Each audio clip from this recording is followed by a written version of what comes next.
साहूनम्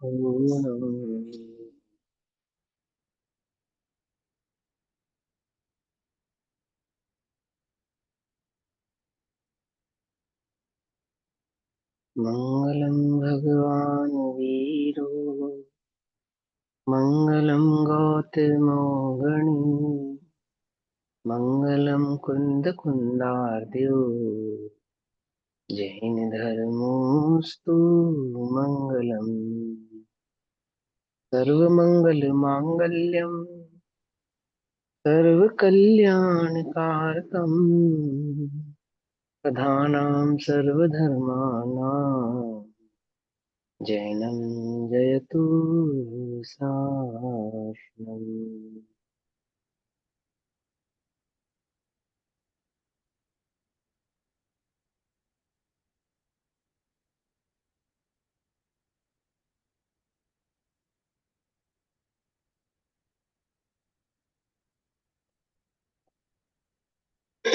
हमारी रात्रिकालीन कक्षा का विषय है समाधि मरण या संलेखना। आदरणीय पूज्य छोटे दादाजी के माध्यम से लिखी गई पुस्तक के माध्यम से हम सभी यहाँ पे स्वाध्याय कर रहे हैं। जहाँ तक हमने कल पढ़ा था उसके आगे का स्वाध्याय हम स्टार्ट करेंगे। दीदी पढ़िए। जो प्रश्न पूछा था उसी का उत्तर चल रहा है अभी, पेज नंबर 13। इसी हाँ कि प्रकार आपने अत्यधिक प्रश्न ये था कि आप कहते हो कि ना मरने की इच्छा होनी चाहिए ना जीने की वांछा होनी चाहिए, है ना। और यहाँ पे आप कह रहे हो कि पहले उपाय करो बचने का, और जब उपाय संभव ना हो तो संलेखना ग्रहण कर लो। तो संलेखना का ग्रहण करना वह मरने की वांछा हुई और उपाय जीने की इच्छा हुई। आपकी बातों में तो खुद ही कॉन्ट्रडिक्शंस खड़े हो रहे हैं। तो उसका समाधान कर रहे हैं। समाधान। इसी प्रकार अत्यधिक पीड़ा के कारण जल्दी मृत्यु की कामना करना भी सहज जीवन और सहज मरण व्रत की सहज स्वीकृति नहीं है, अतः हम्म इसे अतिचार कहा है। यह जिसमें मरने अज्ञानी की इच्छा या मरने की कामना, बहुत जीने की इच्छा और जल्दी मरने की कामना है, उसको अतिचार कहा है। मरण के सहज स्वीकृति को अतिचार नहीं कहा है। अथवा जीवन जाने और उस जीवन को जीने का उपाय करे उसको अतिचार नहीं कहा है। जीने की जो जीविषा इच्छा है, नहीं बच पाने पर भी जो इच्छा है, किसी भी प्रकार से जीने का जो भाव है, सम्यक मिथ्या का कोई भाव ही नहीं है, हिंसा हिंसा कोई विवेक नहीं है, वहां जो परिणाम है उसको अतिचार कहा है। ऐसे ही रोग आदि के कारण, दुख आदि के कारण जो मरने का परिणाम है उसको वहां अतिचार कहा है। सहज मरने मरण की स्वीकृति को वहां पे अतिचार नहीं कहा है। आगे। यह अज्ञानी जगत स्त्री पुत्र माँ बाप भाई बहन आदि चेतन परिग्रह एवं रुपया पैसा मकान जायदाद आदि अचेतन परिग्रह तथा मुख्य रूप से शरीर को अपना माने बैठा है। उक्त चेतन संयोगों में ही इच्छा परिग्रह प्रचार अचेतन है। परिग्रह और शरीर आदि में इस जीव का एकत्व ममत्व कर्तव्य भोक्तव्य जो बुद्धि बैठी है, इसी चेतन अचेतन और शरीर इस देह के छूटने पर इस जीव को दुख होता है। क्योंकि जहां आसक्ति होती है, जहां मोह होता है, वहीं दुख होता है। जहां मोह की पूर्ति होना होता नहीं जानता, वहां ये जीव दुखी होने लगता है, परेशान होने लगता है। आगे। उन्हें जोड़ने और उनकी रक्षा करने में लगा है। यदि इसमें से एक व्यक्ति या एक वस्तु का वियोग हो जाता है तो यह भी आकुल व्याकुल हो जाता है। हम्म मरण तो समस्त चेतन अचेतन संयोगों के एक साथ वियोग का नाम है। अतः इस हम्म मरण का नाम सुनते ही अनंत आकुल व्याकुल हो जाना इस अज्ञानी जगत का सहज स्वरूप है। जहाँ एक चीज भी खो जाए हमारी, ये एक जिस चीज इतनी सामग्री है हमारे पास, चेतन अचेतन और ये देह, देह में छोटा सा रोग हो जाए तो आकुलित होने लगता है। तब 1000 काले बालों में एक बाल सफेद हो जाए तो आकुलित होने लगता है। अपने अनुसार कोई परिणमन ना हो तो आकुलित होने लगता है। संयोग आदि पदार्थों में किसी एक आदि पदार्थ का, किसी एक पदार्थ का भी वियोग हो जाए तो आकुलित होने लगता है। तो विचार करो, मरण के काल में तो समस्त प्रकार के परिग्रह का वियोग होने वाला है। चेतन, समस्त चेतन परिग्रह, समस्त अचेतन परिग्रह। जो स्त्री पुत्र मकान, जो स्त्री पुत्र आदि होते हैं उनको चेतन परिग्रह कहते हैं। जो मकान गाड़ी दुकान रुपया पैसा होता है इसको अचेतन परिग्रह कहते हैं। तो सभी प्रकार के चेतन अचेतन प्लस देह, इस देह का भी वियोग होने वाला है। तो जिसको एक वस्तु के वियोग में आकुलता होती हो, तो जो उसकी समस्त वस्तुओं का वियोग होने वाला हो तो कितनी आकुलता होगी, है ना। तो वह मरण के काल में बहुत आकुलित वहां पे सहज ही होता है। क्योंकि मिथ्या दृष्टि को वहां पर पदार्थों में, स्त्री पुत्र आदियों में, चेतन अचेतन पदार्थों में गहरा ममत्व व गहरा एकत्व भाव है। ये तो है तीव्र कषाय की अपेक्षा से। मंद कषाय में ऐसा हो सकता है कि उसको स्त्री पुत्र आदि में ममत्व भाव ना हो। कैसा? तीव्र ममत्व भाव। ममत्व अंतरंग में तो है लेकिन बाहर में नहीं आ रहा। जैसे अन्य जगत में होते हैं ना, जो अन्य धर्म के साधु होते हैं या अन्य धर्मी जीव होते हैं, मंद कषाय जीव होते हैं, उनको भी सहज अपने परिवार से ज्यादा मोह नहीं रहता, छोड़ देते हैं। अथवा रुपया पैसा गाड़ी की ज्यादा इच्छा नहीं रहती, इसको छोड़ देते हैं। तो क्या ऐसे मरण को हम समाधि मरण कहेंगे? मैंने इस बात को भी ध्यान रखना है ना। तीव्र कषाय की तो स्वीकृति करना ही नहीं, तीव्र कषाय रूप परिणमन तो करना ही नहीं। यहाँ पे तीव्र कषाय को तो अवकाश है ही नहीं।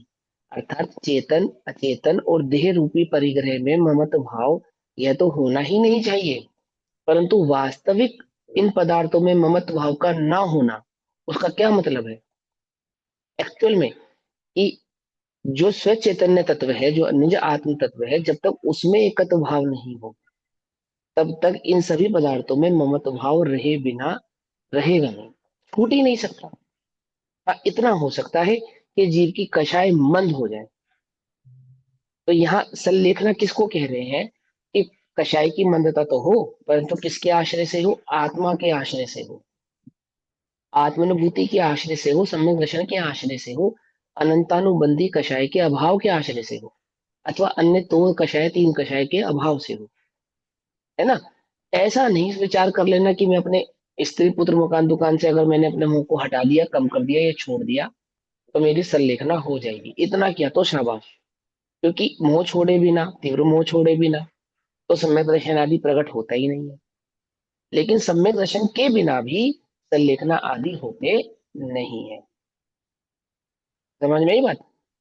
कदाचित हम सम्यक दर्शन भी ना प्रकट कर पाए, फिर क्या करें? सही खबर तो हमें होनी ही चाहिए। मंद कषायों में संतुष्टि नहीं होनी चाहिए। पकड़ मारी बात? नहीं पकड़ मारी मेरी बात को? समझ पा रहे हो ना? देखो, यहाँ पे इस प्रसंग को दो प्रकार से समझाता हूँ मैं। एक होती है कषाय, एक होती है लेश्या। लेश्या, कषाय में मंदता हो और लेश्याओं में तीव्रता हो, ऐसा संभव हो सकता है, ऐसा हो सकता है कि हो जाए।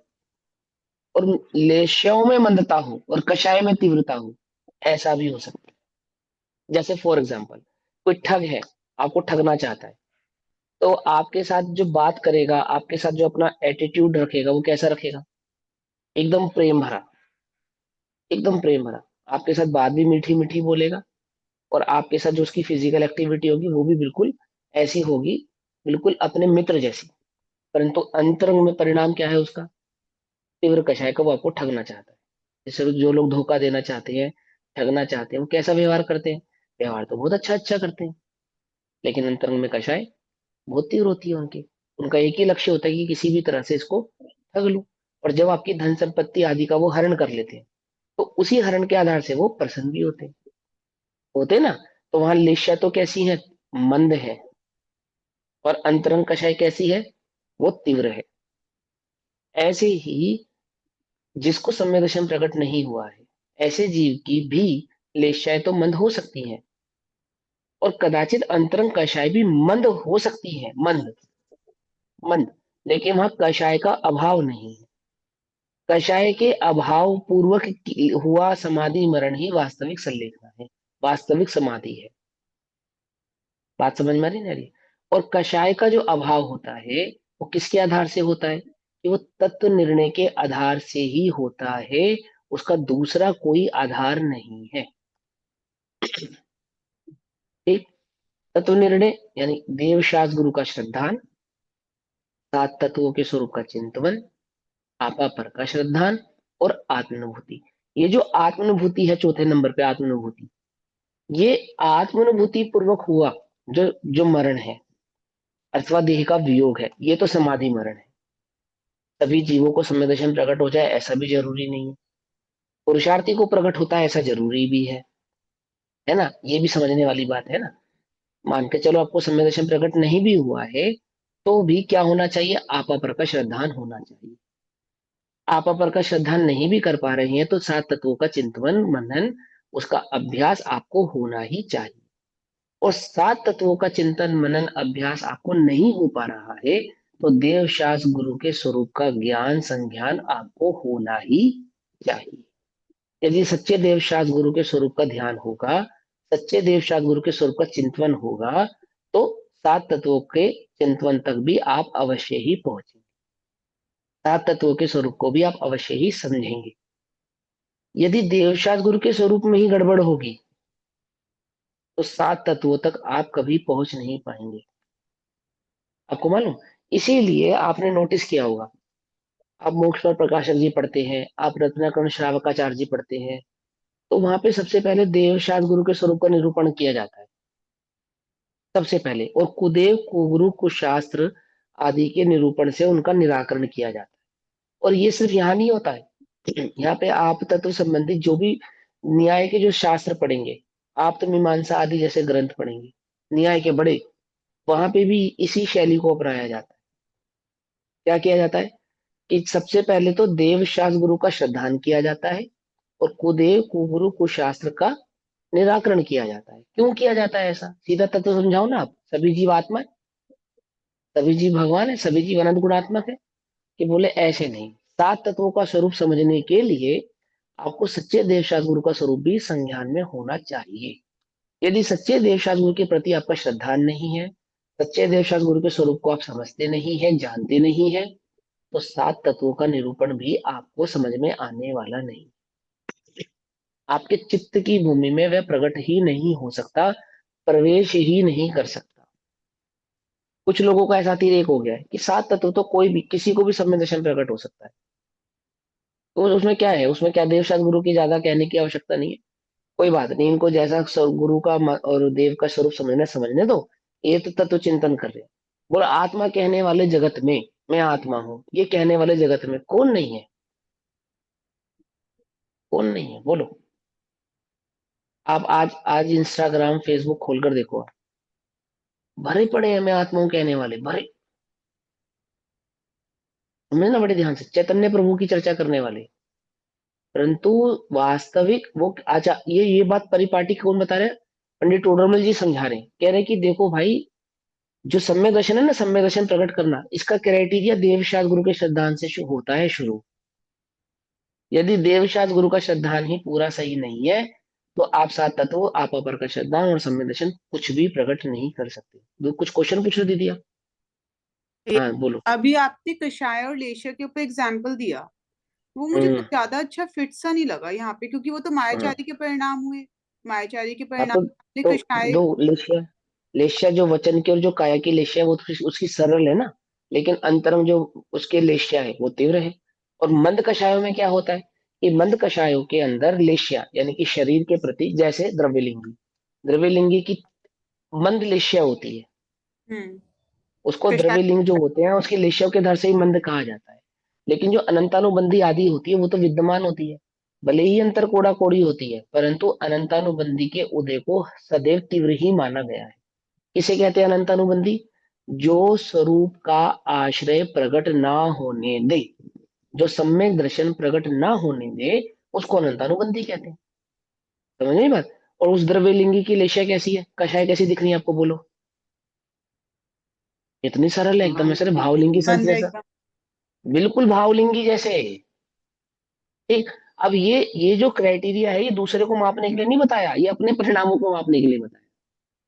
ये इसके लिए नहीं बताया कि आप आमुक जीव में ये खोज करो कि कौन द्रव्यलिंगी हो सकता है कौन भावलिंगी। ये कह रहे हैं कि अपने सम्यक दर्शन को प्रकट करने के लिए जो चूक आप कर सकते हो, उस चूक की पहचान कराने के लिए कि आप अपनी मंद कषायों को क्या समझ सकते हो, आप अपनी मंद कषायों को सम्यक दर्शन समझ सकते हो। समझ सकते जिन्हें हैं। देवशास्त्र गुरु का श्रद्धान नहीं है, ऐसे जगत में कितने ही जीव हैं जो हमने आत्मा का आनंद लिया है, आत्मा के स्वरूप को प्रकट किया है, हम आत्मा को जानते हैं, वो ऐसा डंगे की चोट पर कह रहे हैं। किसका अनुभव किया उन्होंने? और उनसे आत्मा के स्वरूप की चर्चा करो तो उसका स्वरूप भी बतलाने को तैयार है। कितने लोग हैं जगत में जो शिव का, ब्रह्मा का, विष्णु का साक्षात दर्शन किए बैठे हैं, और उनकी कषाय, उनका जीवन कैसा, बिल्कुल अति मंद, अति मंद। ये तो अन्य मतों का हाल है, वो कह रहे तुम्हारी भी ऐसी दशा हो सकती है, यदि तुमको सच्चे स्वरूप की खबर नहीं होगी, उसमें कोई बड़ी बात नहीं है, कोई बड़ी बात नहीं है। तुम ऐसे इल्यूजन में फंस जाओ। समझ में बात? वहां सम्यक दर्शन आदि की गाथों को स्पष्ट करते हुए आत्मा के स्वरूप को समझाते हुए आचार्य कुंद कुंद देव अलिंग ग्रहण के जो 20 बोल कह रहे हैं, वो क्यों कह रहे हैं, क्या आवश्यकता है वो बतलाने की, कि आप स्पर्श रस गंध वर्ण संबंधी पुद्गल की पर्यायों को आत्मा का अनुभव, आत्मा का वेदन, आत्मा का चिंतवन मान के बैठे हो। आपको ऐसा लगता है जब आत्मा का अनुभव होगा तो कैसा होगा? वो सफेद सफेद दिखेगा। और किसी किसी को ये लगता है कि जो कषाय मुझे मंदता अंतर में प्रकट हुई है, अथवा मुझे मुझे रिकॉल हो रहा है ना बार बार, आत्मा आत्मा अंदर में, तो मुझे आत्मानुभूति हो गई है, अथवा मैं सम्यक दृष्टि हो गया हूँ, ये तो सम्यक दर्शन का लक्षण है। तो कह रहे हैं कि आप अभी वास्तविक स्वरूप को नहीं समझे। वास्तविक स्वरूप को समझने के लिए क्या करना, कैसे समझ में आएगा? तो क्या क्या बताया, बिना देव शास्त्र गुरु का श्रद्धान किए तो सात तत्व समझ में नहीं आएंगे, और देव शास्त्र गुरु के श्रद्धान के बाद सात तत्वों को समझने के बाद ही आपा पर का श्रद्धान हो सकता है। बिना सात तत्व के स्वरूप को समझे बिना आपा पर का श्रद्धान नहीं हो सकता। जगत में ऐसे कितने जीव हैं जो सात तत्व के स्वरूप को नहीं पहचानते, लेकिन वो क्या कहते हैं, मैं आत्मा हूं बाकी सब पर है, मैं आत्मा हूं बाकी सब पर है, बस यही तो करना है। बोले आपा पर का श्रद्धान ऐसे नहीं होगा, सात तत्व के स्वरूप को भली प्रकार से समझना होगा। और वहां आपा पर का श्रद्धान भी वास्तविक श्रद्धान है, वो तभी माना जाएगा जब वहां आत्मानुभूति प्रकट हुई हो। यदि वहां आत्मानुभूति प्रकट नहीं हुई है तो वह आपा पर का श्रद्धान भी वास्तविक आपा पर का श्रद्धान नहीं है। अब ये बात हमने कहा से किस लिए कही, कि सम्यक दर्शन प्रकट हो जाए जरूरी नहीं है, लेकिन घबराना मत। यदि पुरुषार्थ सही दिशा में होगा, सही तरीके से होगा, तो सम्यक दर्शन अवश्य ही प्रकट होगा। पुरुषार्थ से मोक्ष की प्राप्ति, ठीक, समझे बात? पुरुषार्थी को होता ही होता है। गुरुदेव क्या कह रहे हैं, कि केवली ने पुरुषार्थी के अनंत भव देखे ही नहीं। हम्म, कि भगवान ने जितने भव देखे होंगे उतने भव तो जिएंगे। तो गुरुदेव क्या कहते हैं, कि वे जितने भव देखे होंगे उतना भव तो संसार में रहना पड़ेगा। गुरुदेव कहते हैं पुरुषार्थी के केवली अनंत भव नहीं देखते। जो जीव पुरुषार्थी है उनको ऐसा विकल्प, ऐसा विचार आता ही नहीं है। ठीक, तो दोनों बातें। तो क्या कह रहे हैं, कि क्या गलती नहीं करना, ये गलती नहीं करना। जैसे कल समझाया कि जिसको संलेखना का परिणाम होगा, जो सम्यक दर्शन पूर्वक सात तत्वों के निरूपण पूर्वक जो संलेखना आदि धारण करेगा, उसको अहिंसा होगी ही होगी, नियम से होगी। लेकिन मात्र अहिंसा के परिणामों को कोई संलेखना समझ ले तो ऐसा नहीं है, ऐसा नहीं। आई बात समझ में? चलो अब आगे पढ़ेंगे। इस अज्ञानी जगत को मृत्यु में अपना सर्वनाश दिखाई देता है, इसलिए वह इसका नाम सुनते ही आकुल व्याकुल होने लगता है। तन उपजत अपनी उपज जान, तन नशत आपको नाश मान। शरीर के नाश को ही मेरा नाश है ऐसा मानता है, और ऐसा मानने के कारण क्या होता है, बहुत आकुलित होने लगता है। तीव्र कषाय की अपेक्षा से कथन चल रहा है, ध्यान रखना। हो सकता है कदाचित आप स्वीकार कर लो कि ये शरीर तो छूटना ही है, ऐसा भी हो सकता है।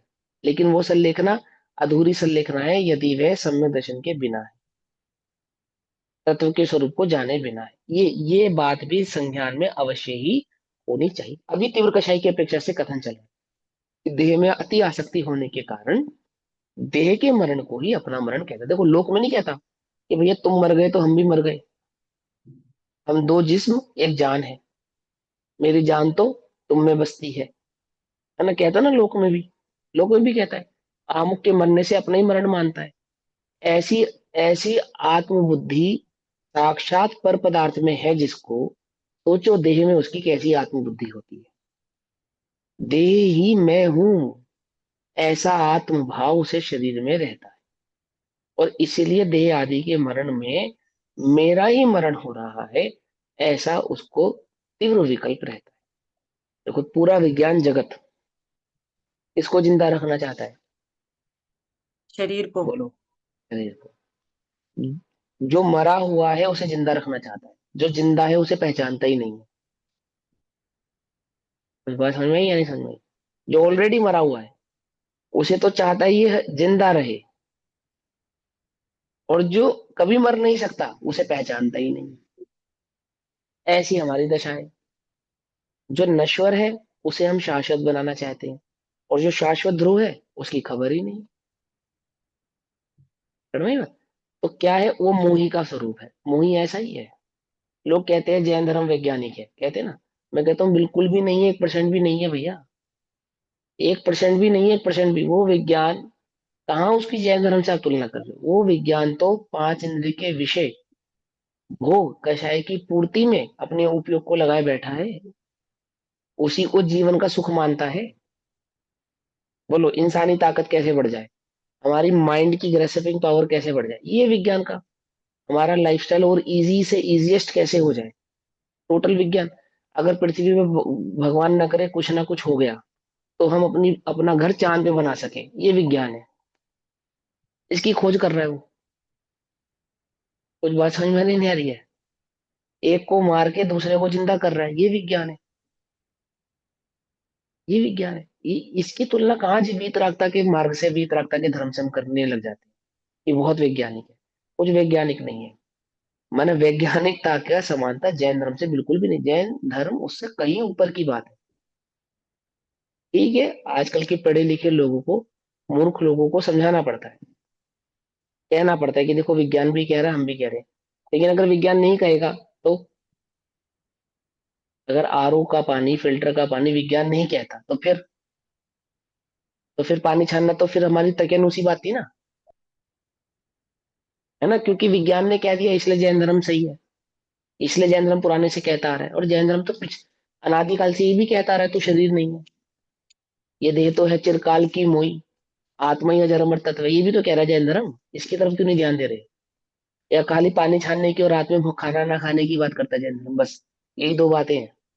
ये विज्ञान भी कहता है रात में मत खाओ, जैन धर्म भी कहता है रात में मत खाओ।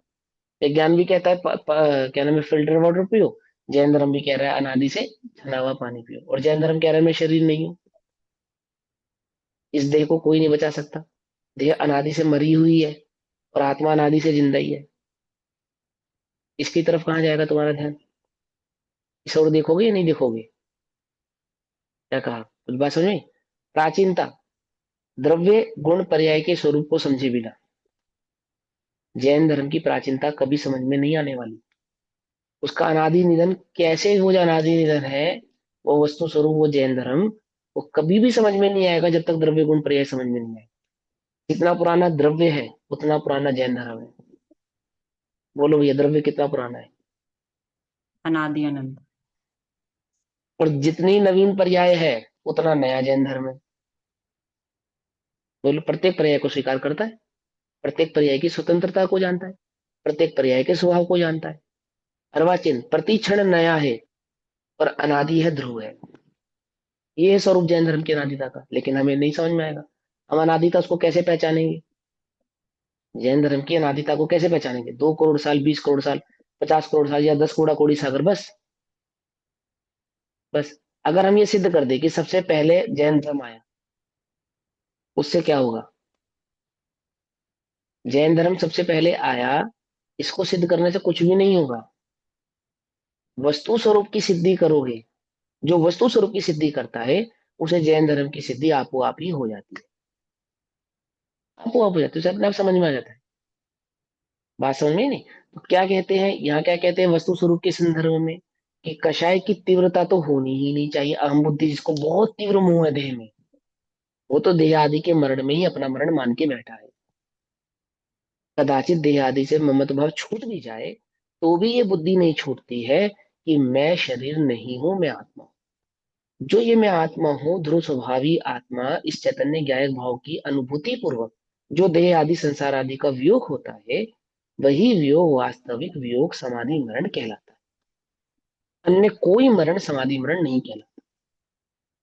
पकड़ में आई बात? चलो आगे पढ़ेंगे।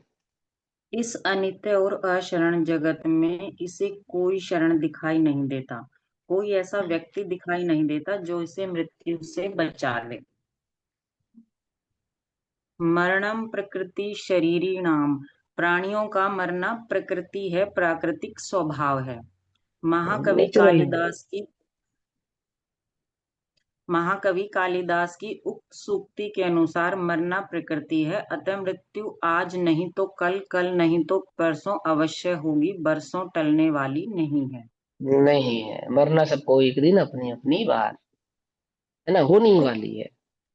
ठीक है ना। हाँ, आगे। मैक्सिमम आयु उक्त कितनी है संयोगों संसार में? एक पर्याय की जो मैक्सिमम आयु है वो कितनी है? 3 पल्ले मनुष्य की अपेक्षा। 3 पल्ले। जानते हो कितना होता है?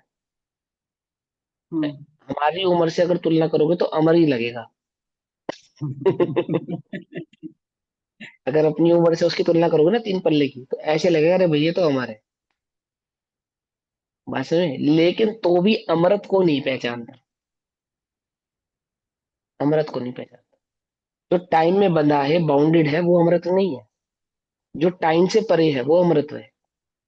अर्थात जिसको समय ने नहीं बांधा, जो स्वयं समय है। क्या? जिसको किसी समय ने बांधा नहीं है, जो स्वयं समय है, वो है अमृत। उसको तो पहचानता ही नहीं है। तो ये टाइम बाउंडेशन के साथ जो पर्याय आदि प्राप्त होती है, इन्हीं पर्यायों में अपना ममत्व भाव होने से पर्याय आदि के अभाव में ही अपना अभाव मानता है। क्षणिकवादी है ये। मिथ्या दृष्टि।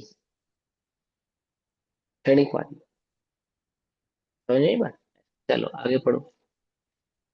उक्त संयोगों में एकत्व के कारण अपनेपन की मिथ्या मान्यता के कारण यह अज्ञानी जगत अनंत दुखी है, और यदि अपनी यह मान्यता भविष्य में भी नहीं सुधारी तो अनंत काल तक दुखी ही रहेगा। संयोगों का वियोग रोकना तो संभव नहीं है, अतः एकमात्र यही उपाय शेष रहता है कि जगत में जो कुछ भी जिस समय हो रहा है, हम उसके सहज ज्ञाता दृष्टा रहें। न यह चाहे सहज कि उसको मैं स्वीकार न कर लें। मरूं। ना ये चाहे कि मैं जीऊं। सहज स्वीकार कर लें। जैसे जगत में दिन और रात, रात और दिन, सर्दी और गर्मी, गर्मी और सर्दी, धूप बरसात छाव, आप इसको रोक नहीं सकते। है ना? हम्म। इसको सहज स्वीकार करते हैं, और सहज स्वीकार होने के बाद अपने को इसके अकॉर्डिंग ढाल लेते हैं। ढाल लेते हैं ना। ऐसे ही वस्तु स्वरूप को पहचान कर ये देह आदि का तो उपयोग होना ही है। जो इसको स्वीकार कर लेता है और देह में ममत भाव को छोड़ के अपने ध्रुव ज्ञायक भाव में अपने ममत भाव को धारण करता है, वही वास्तव में सुखी है। वही सुखी हो सकता है, अन्य जगत में तो कोई सुखी हो सकता नहीं है। ऐसा। छोटे बच्चे होते, छोटे बच्चे। आजकल तो पॉसिबल ही नहीं है वो होना। पहले जमाने में क्या होता था, लाइट चली जाती थी तो मोमबत्ती जलाते थे। है ना? मोमबत्ती कैंडल जलाते थे। तो बच्चे होते थे, उनको बड़ा वो चमकती हुई कैंडल ऐसी लगती थी कि इसको पकड़ ले, पकड़ ले। है ना? और कुछ बच्चे उसको पकड़ भी लेते थे। पकड़ने के बाद जोर जोर से रोते भी थे। है ना? ऐसे ही इस जगत के जीव का स्वभाव। बिल्कुल ऐसा ही क्या कर रहा है, दुख के कारणों पे स्वयं जाता है, स्वयं उनको पकड़ता है, तेजी से पकड़ता है, आसक्ति से पकड़ता है। कोई छुड़ाने की कोशिश करे तो छोड़ता नहीं है। दुखी उसी से होता है जिसको पकड़ा है। दुखी उसी से होता है जिसको उसने पकड़ा है। और कोई उसको छुड़ाने की कोशिश करे ना, छोटे बच्चे की मुट्ठी खोलने की कोशिश की है कभी? है? अपने ही बाल पकड़ ले और रोए। है ना? करते ना बच्चे ऐसा, अपने बाल पकड़ के खुद रोते हैं ना। और कितनी मुश्किल से छोड़ते हैं। रो क्यों रहे हैं? अपने ही बाल पकड़े अपने इसलिए। बाल खींचने से दर्द हो और रहा है कोई इसलिए रो कोई रहे हैं। छुड़ा रहा है तो छोड़ने को भी तैयार नहीं है। गजब। ऐसे ही ये जीव आसक्त हुआ है पर पदार्थ में और दुखी हो रहा है, और कोई छुड़ा रहा है तो छोड़ने को भी तैयार नहीं है। क्यों? उसको छोड़ना भी दुख रूप लग रहा है। जिसको पकड़ के मैं दुखी हूं, उसको छोड़ना ही दुख रूप लग रहा है। ऐसी इस जीव की क्या है, अनादि मिथ्या मान्यता। सहज ही है। अपने अंतरंग में झांक कर देखो कि हमारी भी ऐसी दशा है या नहीं। ये सहज ही है। जो ऐसी दशा में फंसा है उसको समाधि मरण संभव नहीं है। जो आज ही इससे वेद विज्ञान कर ले, उसका जीवन भी समाधिमय है, उसका मरण भी समाधिमय है। समझ नहीं बात? चलो आगे। अनंत सुख देने वाली सच्ची मान्यता तो यही है कि यदि मृत्यु का अवसर आ गया है तो मरने के लिए तैयार, और जीवित रहने की सहज अनुकूलता हो तो जीने के लिए तैयार। इसी का नाम समाधि मरण है। समाधि मरण में न जीने की चाह है और न मरने की चाह है। मैंने दोनों ही सिचुएशन के लिए जो रेडी है, उसका नाम समाधि मरण है। अर्थात जो अपने मेरे अपने जीवन के वास्तविक भाव को भी पहचानता है, वही तैयार है ना। उसको मालूम है कि मेरा एक्चुअल जीविका क्या है। जीवित शक्ति के आधार से जीने वाला मैं चैतन्य तत्व।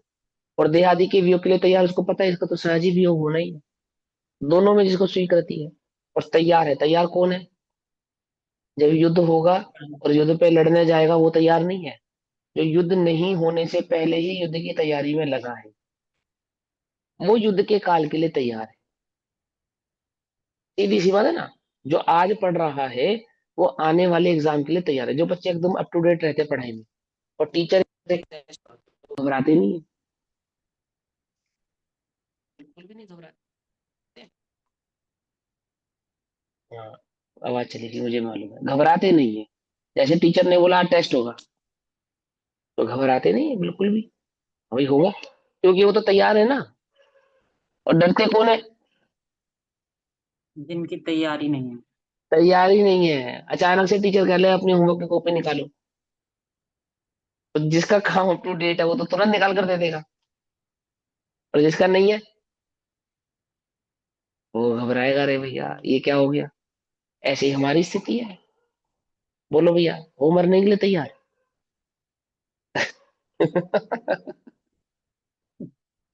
कि भैया कैसी शुभ शुभ बोलो भैया, अशुभ शुभ बातें मत करो। है, देखो, मरना इसको अशुभ लगता है। इसको लगता है अशुभ मालूम? जिसको अपने अजर अमर तत्व की खबर नहीं है, मैं मर नहीं सकता, उसको मरण जगत में अशुभ लगता है। अशुभ लगता है। अशुभ है। क्या है जगत में अशुभ बोलो? ओहो, ये मोह अशुभ है, ऐसा तो भाषित होता नहीं। ये राग ये द्वेष बुद्धि अशुभ है, ऐसी अपनी आसक्ति तो अशुभ भाषित होती नहीं। और वीतराग भाव की कोई बात कहे तो अशुभ भाषित होती है। ऐसी कुछ सुध बुध नाही रही है, मिथ्यामति छाई गई है। कुछ बात नहीं, कैसे मिथ्यामति छाई गई है उसको। वीतरागता की बात तो उसको अशुभ अशुभ लगती है। अरे भैया शुभ शुभ हो। और जो वास्तविक अशुभता है उसको पहचानता ही नहीं। समझे?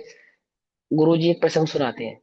हमारे जो गुरु जी ना, बाल ब्रह्मचारी पंडित समुद्र प्रकाश जी, वो एक प्रसंग सुनाते हैं कि उनका त्याग है कि वो किसी के इनॉग्रेशन जैसी जगहों पे नहीं जाएंगे। जैसे किसी ने अपने घर का मुहूर्त किया या दुकान का मुहूर्त किया, ऐसी किसी जगह का मुहूर्त किया, वो वहां नहीं जाते, उनका त्याग है। तो एक भाई उनको एक बार धोखे से अपने इनॉग्रेशन पर ले गया। धोखे से इंसेंस की जाना तो उसके घर था, और सेम डे उसकी दुकान का इनॉग्रेशन था।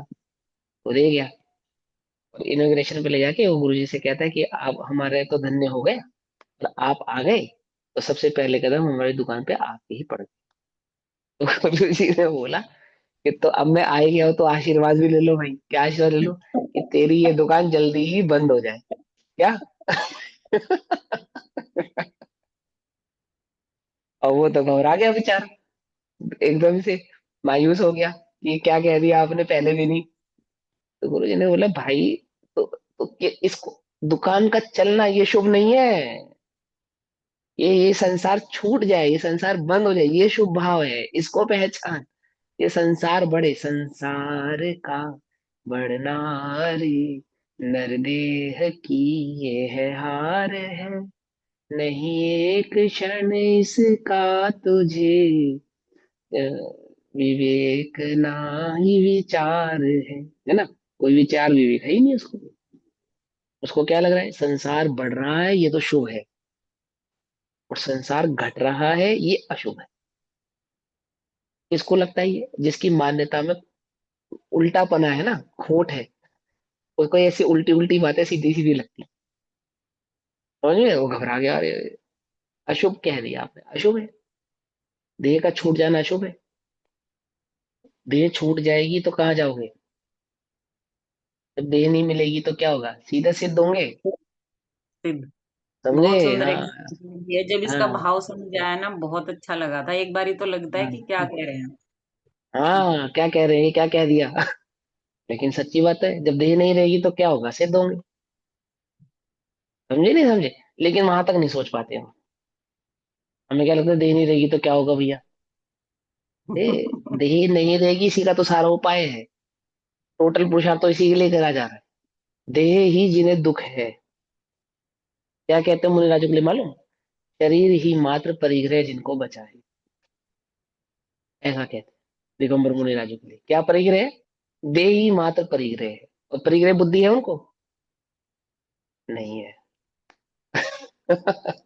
परिग्रह का देह मात्र परिग्रह दिख रहा है, और परिग्रह बुद्धि है नहीं, अर्थात देह में ममत्व बुद्धि नहीं है, अपरिग्रही। एक ही मात्र ऐसा परिग्रह रह गया है जो साथ है, ये भी छूट जाएगा। बुद्धि नहीं है उसको, ममत्व भाव नहीं है उसके प्रति, अशुभ नहीं है उनके लिए वो कुछ भी, क्योंकि वे अपने शुभ भाव को पहचानते हैं। शुभ भाव अर्थात अजर अमर तत्व को पहचानते, अविनाशी अविच्छिन्न धारा को पहचानते हैं, अपनी अक्षीण रिद्धि, अपनी अक्षीण लक्ष्मी को पहचानते हैं। अक्षीण लक्ष्मी अनंत गुणों की खान, जिसमें एक गुण भी कभी घटने बढ़ने वाला नहीं है। लोक में लक्ष्मी के घटने को शुभ मानते हैं, लक्ष्मी के बढ़ने को, लक्ष्मी के घटने को अशुभ मानते हैं, लक्ष्मी के बढ़ने को शुभ मानते हैं। और ज्ञानी अनंत लक्ष्मी को पहचानते हैं। समझे? उपचार से मोक्ष को लक्ष्मी कहते हैं, और वास्तव में अपने अनंत गुणों की निधान जो ज्ञान लक्ष्मी है उसको पहचानते हैं। उस ज्ञान लक्ष्मी में सदा निवास करते हैं, सदा निवास करते हैं। उनको जानते हैं ये लक्ष्मी कभी खत्म होने वाली नहीं। कौन सी लक्ष्मी? केवल ज्ञान रूपी लक्ष्मी। मात्र ज्ञान रूपी लक्ष्मी का कभी अभाव होता नहीं है। ज्ञान में जब स्थित होंगे तो सुख होगा या दुख होगा? सुख। सीधी सी बात है। लोक में अर्थ है ना, अर्थ, अर्थ माने धन, अर्थ माने धन। नीति शास्त्रों में अर्थ का मतलब होता है सेटिस्फेक्शन, सेटिस्फेक्शन। जो आपके पास सेटिस्फेक्शन है ना, वो आपका अर्थ है, वास्तविक अर्थ है आपका। बहुत धन हो आपके पास और सेटिस्फेक्शन ना हो, तो वह धन भी कैसा हो जाता है? निरर्थक हो जाता है। कहा है ना उसको, लोभी को, लोभी धनी हो तो भी निर्धन के समान है, और निर्धन यदि संतुष्ट हो तो धनी के समान है। नीति शास्त्रों में आपने नीति वाक्यों में सुना होगा इन बातों को। माने अर्थ जगत में सेटिस्फेक्शन को कहते हैं। मोस्ट सक्सेसफुल जो सेटिस्फेक्शन है, पावरफुल जो सेटिस्फेक्शन है, एक्चुअल जो सेटिस्फेक्शन है, वो कहाँ है? संतुष्टि कहाँ है? बोले आत्मा एक में। स्वभाव स्वरूप क्या, हाँ, एक स्वभाव एक स्वरूप की स्थिरता के बिना अन्य कहीं नहीं है, अन्य कहीं नहीं है। मुनिराज बोलो, संतुष्ट है या नहीं? इसके आश्रय से सर्दी गर्मी झेल रहे हैं, नगनता झेल रहे हैं, 22-22 परीक्षे उनको हो रहे हैं, कहीं कहीं उपसर्ग हो रहा है, कहीं आहार भी नहीं हो पा रहा है, अंतराय हो रही है, तो संतुष्ट है या नहीं? मुनिराज को ऐसा नहीं लगता होगा, अरे यार क्या सरदर्दी ले ली, अच्छे खासे राजपाट में बैठे थे, बढ़िया 2 टाइम का खाना भी बिना मांगे मिलता था, यहाँ तो आकड़ी लेके निकलो, कभी मिलता है कभी नहीं मिलता, सो उसमें भी कभी अंतराय, कभी कुछ कभी कुछ, और सर्दी गर्मी झेलो अलग, वस्त्र भी ना पहनो, इतनी तकलीफ है। ऐसा लगता होगा उनको? नहीं लगता। क्यों? क्योंकि वो सेटिस्फाइड है। कहाँ? स्वरूप में। स्वरूप अंतरंग में जो सेटिस्फेक्शन प्राप्त हुआ, तो जगत में जहां पे उनको आत्मबुद्धि थी, सब छूट गई। वास्तविक अर्थ के स्वामी कौन? मुनिराज। वास्तविक अर्थ के स्वामी, जगत के समस्त अर्थ के स्वामी। बड़े पंडित साहब क्या कहते हैं? एकमात्र अध्यात्म विद्या ही ऐसी विद्या है कि जगत की समस्त विद्याएं उसके सामने सर झुकाती हैं। बोलो, भगवान के समक्ष सब सर झुकाते हैं, भगवान किसके समक्ष सर झुकाते हैं? मुनिराज के समक्ष सारी दुनिया सर झुकाती है, मुनिराज किसके समक्ष सर झुकाते हैं? जगत का सारा वैभव मुनिराज के समक्ष झुक जाता है, और मुनिराज स्वयं आत्म वैभव के सिवा अन्य कहीं देखते ही नहीं।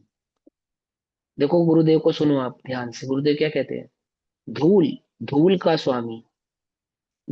सेठ आता ना, धनी सेठ, क्या कहता है, क्या कहते हैं गुरुदेव उसको? धूल पूजा का स्वामी। पूजा की लाइन में भी आती है एक लाइन ये वाली, हम्म, भव्य निहारे अहो आपको, आप निहारे अपनी ओर। अपनी ओर, हाँ, है ना? धूल का स्वामी, धूल है, धूल का सेठ, ऐसा कहते हैं गुरुदेव। धूल का स्वामी बना फिरता है, आत्म अनंत गुणों की निधान है, स्वामी किसका बन रहा है? धूल का। ये ज्ञानी ही जान सकता है, जिसने अपने अर्थ, वास्तविक अर्थ भाव को, स्वभाव को पहचाना हो, उस ही को ये बुद्धि हो सकती है। अन्य जगत में तो जीव किसकी अनुनय विनय करते हैं? धनियों के अनुनय विनय करते हैं। चक्रवर्ती जैसे सम्राट भी स्वयं मुनिराजों के समक्ष झुक जाते हैं। मुनिराजों को उनके चक्रवर्ती पने का क्या देखते मुझे, चक्रवर्ती झुक गया मेरे आगे, क्या देखते हैं, आत्मा ही देखते हैं। अपने को भी अनंत गुणों के निधान से जानते हैं, उसको भी अनंत गुणों के निधान से ही पहचानते हैं। हम कैसे पहचानते हैं? ज्ञानी की ये दृष्टि नहीं है, ज्ञानी इस दृष्टि से जगत को नहीं देखता है, इस दृष्टि से नहीं पहचानता। तो अर्थ, जो जगत का अर्थ है वो छूटता है तो ज्ञानी को दुख नहीं होता, क्योंकि वे अपने वास्तविक अर्थ को पहचान कर में बात, क्योंकि वहां अर्थ में उसको क्या है, संतुष्टि है। निज चैतन्य ज्ञायक भाव में संतुष्ट हुए हैं, तिष्ठ भी है और संतुष्ट भी है। तिष्ठ माने होता है ठहरना। हे स्वामी अत्रो अत्रो अत्रो, तिष्ठो तिष्ठो तिष्ठो, तिष्ठो माने ठहरो या विराजो। तो हम कहाँ तिष्ठे हैं? परम। संतुष्ट जो शब्द बना है ना, संतुष्ट जो शब्द है, ये तिष्ठ से ही बना है। तिष्ठ माने ठहरना। जहां आप ठहर गए वहीं आपकी संतुष्टि है। जहां आप संतुष्ट होते हैं वहां आप ठहर जाते हैं।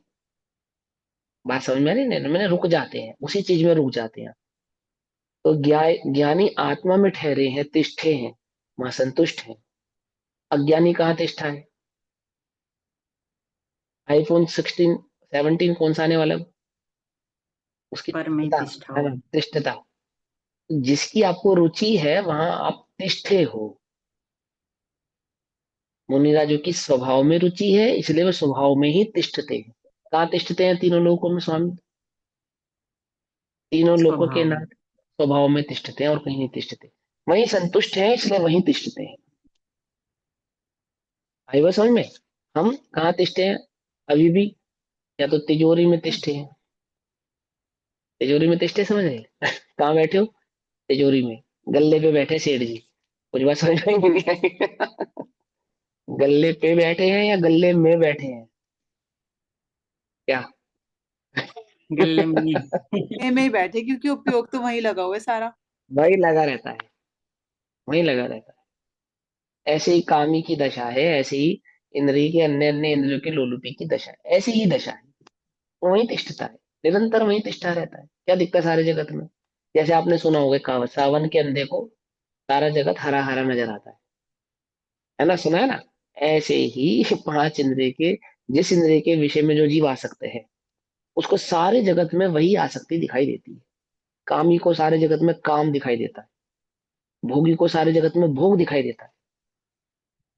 सारे जगत में। समझे? क्या समझ नहीं समझे? पकड़ में आई बात? नहीं पकड़ में? उसको सारे जगत में बस यही यही दिखाई देगा, अन्य कुछ नहीं दिखाई देगा। वर्तमान योग आदि के ग्रंथ पढ़ेगा तो उसमें भी भोग दिखाई देगा, वीतरागता का भाव ही नहीं दिखाई देगा। शास्त्रों में भी, धर्मों में भी, मंदिर में भी उसको क्या दिखेगा? क्या कहेगा? ये नगन घूमते हैं, अच्छा नहीं लगता, अच्छा नहीं लगता, समाज पे बुरा असर पड़ता है। क्या कहा? कुछ बात समझ में आई नहीं? क्या दिखता है उसे? उसे सारे जगत में सिवाय इस भोग के और कुछ दिखाई नहीं दे, कुछ नहीं दिखाई दे, क्योंकि वो वही तिष्ठा है, अन्य कहीं नहीं तिष्ठा, अन्य कहीं नहीं तिष्ठा। गुणी जनों को देख हृदय में मेरे प्रेम उमड़ा हुए, क्योंकि वे गुणों में तिष्ठे हैं ना, जो जो गुणों में तिष्ठते हैं, उन्हें सारे जगत में क्या दिखाई देता है? गुण ही गुण दिखाई देते हैं। उपसर्ग करने वाले भी गुणी दिखाई देते हैं, उपसर्ग हटाने वाले भी गुणी दिखाई देते हैं। ये ज्ञानी की दृष्टि है, अज्ञानियों की नहीं है। अज्ञानियों की नहीं है। इसलिए गुरुदेव को कोई सेठ और कोई गरीब ऐसा नहीं दिखता था, आत्मार्थी दिखते थे सब। सब आत्मार्थी। जिसको रुचि है, जो समझना चाहता है, जो रुचिवान है, उससे बहुत प्रेम करते थे गुरुदेव। और जो विरोधी था उससे मध्यस्थ रहते थे। समझ में? गुरुदेव के जमाने में एक सरसेठ हुकमचंद हुए, इंदौर में बनाया उन्होंने कांच का मंदिर। अंग्रेजों के जमाने के सबसे बड़े सटोरी थे वो। सटोरी मतलब ये ये जो सेंसेक्स के व्यापारी थे, सट्टा ही कहते थे उस जमाने में उसको। और उनका भाग्य इतना स्ट्रांग था, इतना तेज था, कि वो कभी अपना सट्टे में हारे नहीं। अंग्रेजों की सरकार को, हुकूमत को भी अपना राज्य चलाने के लिए कभी धन कम पड़ता था ना, तो सरसेठ हुकमचंद से उधार मांगती थी हिंदुस्तान में, कि वो और सुविधा आने में समय लगेगा, तो सेठ जी से उधार लेकर तुम अपने सरकारी कामों को पूरा कर लो। इतने धनवान थे सेठ जी। तो सर सेठ हुकमचंद जहां भी जाते थे तो सारे समाज को यही आशा रहती थी उनसे कि भाई ये कुछ धन हमें समाज के कार्य के लिए दे देंगे। और दानी भी थे, दान भी करते थे, ऐसा नहीं था। तो एक बार उनका सोनगढ़ जाना हुआ। सोनगढ़ में वो गुरुदेव की सभा में बैठे। गुरुदेव को पता है सेठ जी आए हैं, और भी सब जगत को, सारे मुमुक्षुओं को पता है सर सेठ हुकुमचंद आया, भाई फेमस आदमी है, आया है, ठीक है। हुकुमचंद जी आए, बैठे, गुरुदेव का प्रवचन सुना, और जब चलने की बारी आ गई, वो यही विचार करते रहे कि अब कोई मुझे टोकेगा और मुझसे कुछ मांगेगा, अब कोई मुझे टोकेगा और मुझसे कुछ मांगेगा। पहला भ्रम तो उनका ये टूटा कि जब वो गुरुदेव के प्रवचन में बैठे थे, तो उनको ये उम्मीद थी कि गुरुदेव मेरा नाम लेंगे, क्योंकि वो जिन भी सभाओं में गए थे, उन सभा के जो भी मेन मेन थे, उन्होंने उनका हमेशा नाम लिया ही था। गुरुदेव ने उनका नाम ही नहीं लिया। फिर उनको दूसरी आशा रही कि समाज मुझे संबोधन करेगा और मुझसे कुछ कहेगा, ना समाज का कोई संबोधन हुआ। बस एक लाइन इतनी सी आई कि आज अपने समक्ष सर सेठ हुकुमचंद जी भी पधारे हैं और हम इनका स्वागत करते हैं, बस बात खत्म। इतनी सी बात, एक सम्मान की बात, इतनी सी। वो भी मेरे को कंफर्म नहीं है कि इतनी लाइन भी कही गई थी या नहीं कही गई थी, एक बात बस इतनी, इसके अलावा कुछ नहीं। तो जब हुकुमचंद जी का नंबर आया कि मुझे कुछ 2 मिनट बोलना है, तब उन्होंने कहा कि मैं अपने जीवन में पहली बार ऐसी सभा में आया हूं जहां मुझसे 1 रुपया भी मांगा नहीं गया।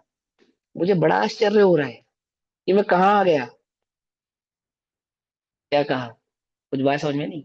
ज्ञानियों के समक्ष रहने वाले अज्ञानियों की भी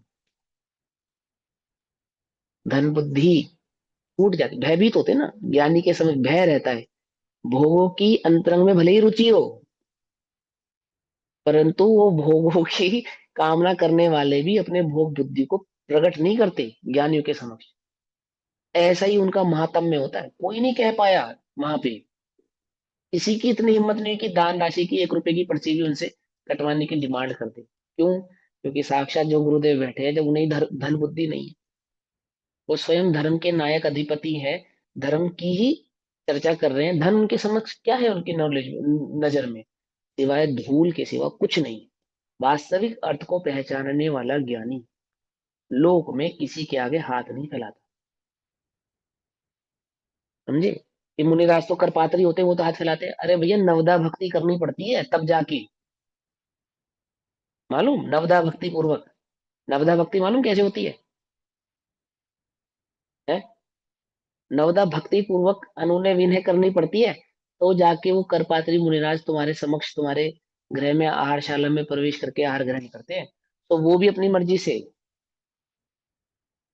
अगर एक ही गिलास खाना हो तो तीनों लोगों की ताकत लगा दोगे, दूसरा गिलास नहीं दे पाओगे उन्हें। समझे? क्या समझे? नहीं समझे? ये जो हमारे चित्त में जो धर्म बुद्धि है, जो भोग बुद्धि है, बोले इस बुद्धि के साथ संलेखना नहीं हो सकती। इस इंद्रिय आसक्ति, 5 इंद्रिय के विषय भोगों की आसक्ति के साथ संलेखना नहीं हो सकती।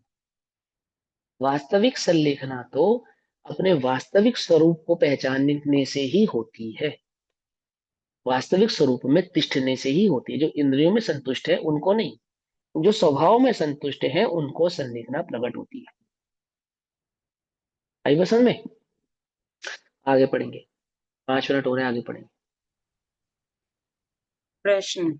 सभी जीव जीना चाहते हैं, मरना तो कोई नहीं चाहता, फिर भी आप कहते हैं कि मरने की इच्छा नहीं करना, शीघ्र मरने की इच्छा नहीं करना।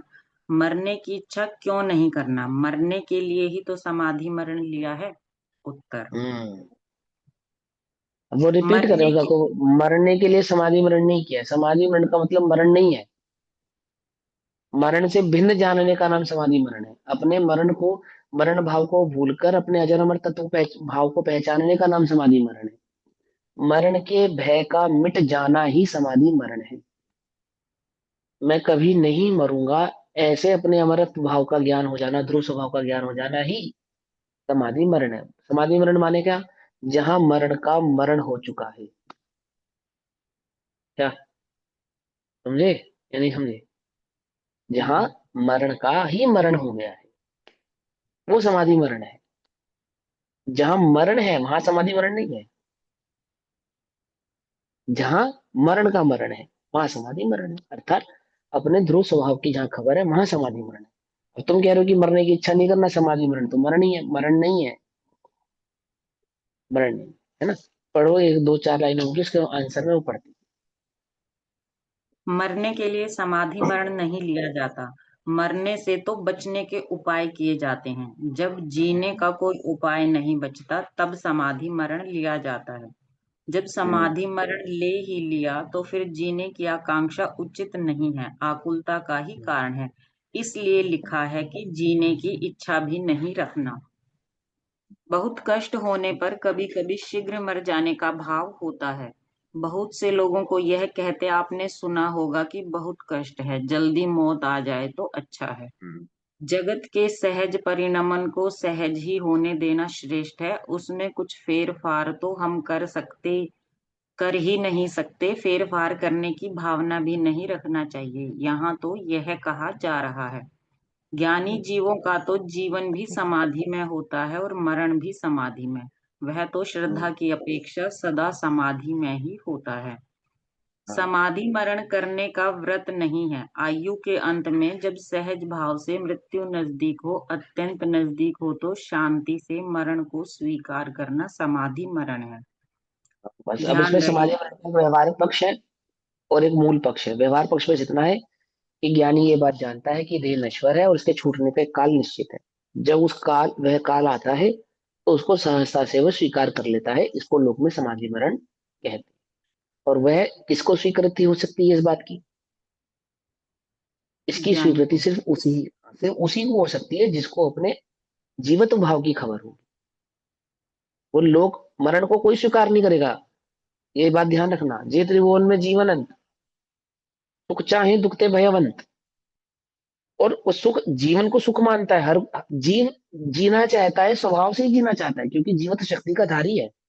क्योंकि अब उसने जीवन की कल्पना देह में करी है, इसलिए देह के आधार से जीना चाहता है। मरना तो कोई नहीं चाहता। ज्ञानी भी मरना नहीं चाहता। बोले ज्ञानी भी मरना नहीं चाहता, ये कैसी बात कही आपने? अपने जीवत स्वभाव को पहचान गया ना। अब वहां जहां उसने जीवन की कल्पना की थी, वहां से उस कल्पना को छोड़ दिया, उसने टूट गया, त्याग हो गया इस कल्पना का। जहां उसने जीवन की कल्पना की हुई थी, तो वहां उस कल्पना से छूट जाने का नाम समाधि मरण है। जो काल्पनिक जीवन की कल्पना किए बैठा था कि वहां जीवन है, इस देह में जीवन है, वास्तविक जीवन तो स्वभाव को पहचान लिया, क्या हो गया? अब मरण होगा? अब मरण होगा ही नहीं। मरण का ही तो भय था ना। मरण का ही तो भय था ना। तो जब जान गया अपने ध्रुव स्वभाव को, तो पक्का हो गया ना उसे कि मेरा तो मरण होगा ही नहीं भैया। देखो, आपको पता है, आग में कूदने वाले लोग क्या पहनकर कूदते हैं? फायर प्रूफ ड्रेस, है ना। वॉल्केनोस वगैरह में जाते हैं, स्टडी करने के लिए जाते हैं, आग में जाते हैं, तो क्या पहन लेते हैं? फायर प्रूफ ड्रेस पहन लेते हैं। तो फायर प्रूफ ड्रेस पहनने के बाद फिर उन्हें डर लगता है आग में कूदने में? क्यों नहीं लगता? उसको पक्का हो गया, आग तो मुझे छू ही नहीं सकती, मैं तो जलूंगा ही नहीं। ये निश्चय हो गया जिसको कि मैं आग से अब जलूंगा नहीं, इस निश्चय के साथ उसको कितना भय लगता है उस आग में कूदने में? बिल्कुल भी नहीं लगता, 1% भी नहीं लगता। आपका फोन वाटर प्रूफ है, पानी में ले जाते हुए डर लगता है? लगता है? नहीं लगता। घड़ी होती है वाटर प्रूफ, पानी में ले जाते हुए डर लगता है? और कदाचित गलती से पानी गिर जाए अचानक से, तो घबराहट होती है। क्यों? क्योंकि तुम्हें कंफर्म है तो वाटर प्रूफ है। ऐसे ही कदाचित ये देह आदि का वियोग हाना आ जाए, कंफर्म है आएगा ही। तो ज्ञानी घबराता नहीं, क्यों? उसको पता है मरण प्रूफ है। ये आत्मा, क्या कहा? कुछ बात समझे? इसका तो कभी मरण होता ही नहीं, मरण इसे छू ही नहीं सकता। ऐसे मरण छू नहीं सकता स्वभाव की दृष्टि होने पर क्या हो गया? मरण का भय ही उठ गया। तो उसको वियोग को सहज स्वीकार कर लिया, कोई घबराहट नहीं, तो टेंशन नहीं। क्यों टेंशन नहीं है? क्योंकि मेरा तो मरण हुआ ही नहीं, होता ही नहीं। ऐसी उसको वहां पे बुद्धि हुई है। बाकी चर्चा कल करेंगे, अभी समय हुआ, तब तक के लिए सभी को जय जिनेन्द्र। ओम नमः सिद्धेभ्य। निज निधि निज में बताई, यह अनंत उपकार है, उसके लिए जिनवाणी माँ को वंदना शतबार। नमः।